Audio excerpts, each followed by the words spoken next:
তুমি যদি এমন পাগলামি করো আমি কেমনে কি করবো কত? আমার গর্বে যে একটা মানুষ বড় হইতেছে, তাহলে আমি দুনিয়াতে কেমনে আনবো? আমার ভাই মানিক একলা তোমার ভাই, আমার কিছু না। মানিক আমার সন্তানের মতো। আমার সন্তান হারায় আমি যে জ্বালা যন্ত্রণা ভোগ করতেছি এটা আমি কারে দেখাবো? তাছাড়া আমার মানিক তো মরে যায় নাই, সে জীবিত আছে। একদিন না একদিন সে ঠিকই ফিরে আইবো, বা আমরা তারে ফিরে আনবো। তারে ফিরে আনতে হইলেও তো নিজের সুস্থ রাখতে হইব, ভালো রাখতে হইব, তাই না? জীবনে একটা ফুলের টুকা দেয়নি, ওই ভাইরে আমি এই হাতে মারছি। আরে আমার ভাইটা কত কষ্ট পাইয়া বাড়ি ছেড়ে গেছে। একই পাপ আমিও করছি। পাপের প্রায়শ্চিত্ত করতে হলে মানিকের কাছে মাফ চাইতে হইব। তাহলে তো মানিকটা ফেরত আনতে হইব। মানিকটা ফেরত আনতে হইলে সুস্থ স্বাভাবিক থাকতে হইব তোমার। তুমি যদি এমন পাগলামি করো তোমার তো আমি বাঁচাইতে পারবো না। আপা নাও খাবারটা দুলাবের একটু জোর করে খাওয়াই দাও। তোর দুলাবেলা জোর করে খাওয়াইতে হইব না। আর তোরা তো আমি একদমই বিশ্বাস করি না। না খেলে তো আর লোকটা বাঁচবো না। তোর খাওয়ান আমার জামাই খাইবো না, তোরা আমি এক চুলো বিশ্বাস করি না। আপা কাটা খায় আর কত নুনের সিটা দিবা? আমি তো এমনি লজ্জায় মাটির সাথে মিশে যেতেছি। আমি জানি আমি যে অপরাধ করছি তার কোনো ক্ষমা হয় না। আমার পাপের প্রায়শ্চিত্ত আমি করতে চাই, কিন্তু বিশ্বাস করো এই খাবার আমি কিছু মিশাইনি। তারপরে যদি তোমার বিশ্বাস না হয় নাও আমি নিজে খাইয়া দেখাইতেছি।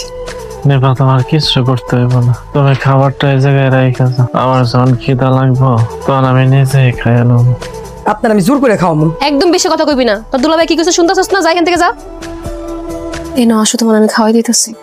এই খাওয়ান আমার গলা দিয়া নামবো না। আমার ভাইরা খাইয়া আছে না না খাইয়া আছে, আমি কেমনে খবরটা পাবো?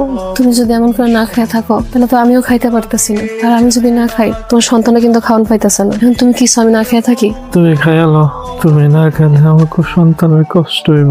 তাহলে আসো একসাথে খাই। দেন চাচা, আমার দেন, আমি একটু মাটি কাটি দেন। না রে বাজান, তুই এই কষ্টের কাম করতে পারবি না।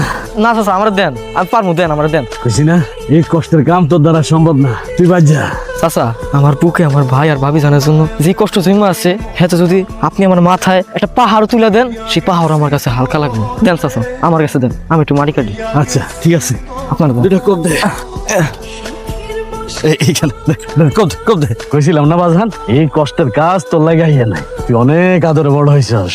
প্রথম দিন তো চাচা তাই একটু বেশি কষ্ট হইতাছে। তো একটা মেলা সত্য কথা কইছেন, বাপ মা দুইজনে মিল্লা সন্তানের যে আদর দিতে পারে না, আমার ভাইজান একলাই তার চেয়ে বেশি আদর যত্ন দিয়ে আমারে বড় করছে।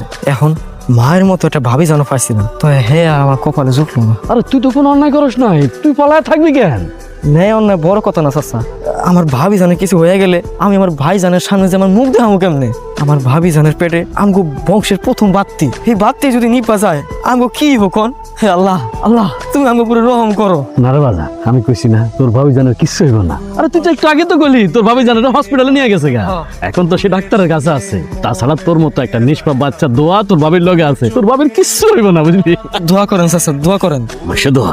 আমার ভাবি জানার সাথে কিছু না হয়। যা তুই তোর ভাইয়ের সামনে যায় দাঁড়া। আরে ভাইয়ের রক্ত রক্ত কখনো আলাদা হয় না, বুঝলি? তো কখনো আলাদা হয় না। তা ঠিক কইছেন চাচা, কিন্তু আগে কামটা শেষ করে নি, এসব কথা বাদ দিই, আগে কামটা শেষ করে নি।